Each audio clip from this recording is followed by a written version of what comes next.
Bonjour, moi c'est Théo, j'ai 13 ans et je vais vous raconter une de mes aventures. Pour vous situer, alors là c'est la France et moi j'habite ici.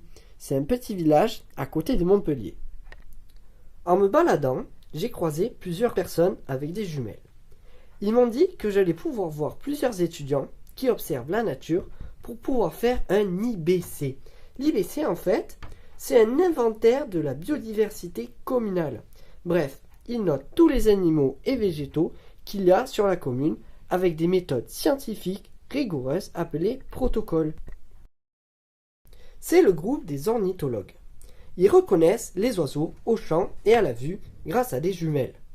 Ils marchent tout au long d'un transect, dans différents habitats, et ils doivent observer le plus possible d'espèces sans sortir de ce chemin.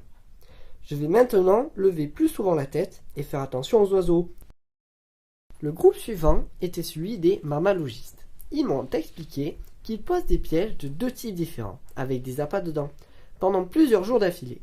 Si le piège est fermé, alors il y a peut-être un micro-mammifère dedans. Ils cherchent aussi des empreintes pour des plus gros mammifères et des pièges photographiques se déclenchent dès qu'un animal passe. Je ferai plus attention maintenant aux traces de présence dans mon jardin ou en balade. J'avais désormais devant moi le groupe des botanistes. Ils ont utilisé des photographies aériennes pour distinguer sur la commune 5 types d'habitats. Une fois sur place, ils font la liste de toutes les plantes observées dans un quadrat en utilisant la loupe botanique et une flore botanique. En partant, ils m'ont quand même dit de faire attention à ne pas ramasser trop de fleurs. Le groupe suivant était celui des entomologistes.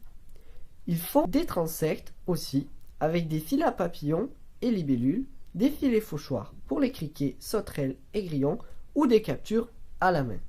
L'étudiant a regardé dans son livre, a sorti des mots assez compliqués et m'a dit qu'il s'agissait d'un vulcain. Maintenant, je sais qu'à Noël, je vais demander un filet à papillons. Le groupe suivant était celui des herpétologistes.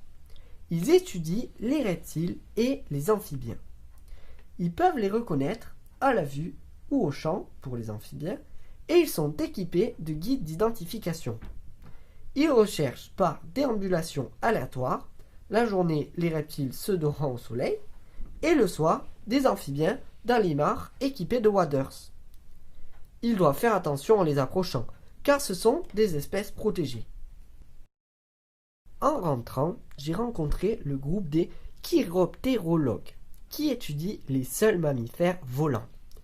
Les chauves-souris font des cris tellement aigus que notre oreille n'est pas capable de les entendre. Ce sont des ultrasons. Ils utilisent une black box qui les rend audibles et permet de savoir quelle espèce c'était grâce à un ordinateur. Ils regardent aussi dans des grottes, sous des ponts et dans des caves pour trouver des chauves-souris en hibernation. Après cette folle journée, je suis rentré parce qu'il commençait vraiment à se faire tard. Et vous savez quoi? J'ai vu des affiches sur l'IBC faites par ces étudiants. Bientôt, ils vont faire une exposition à Saint-Clément-de-Rivière. Elle sera ouverte à tous pour présenter leurs résultats. Voilà, c'était mon aventure. J'espère que ça vous a plu.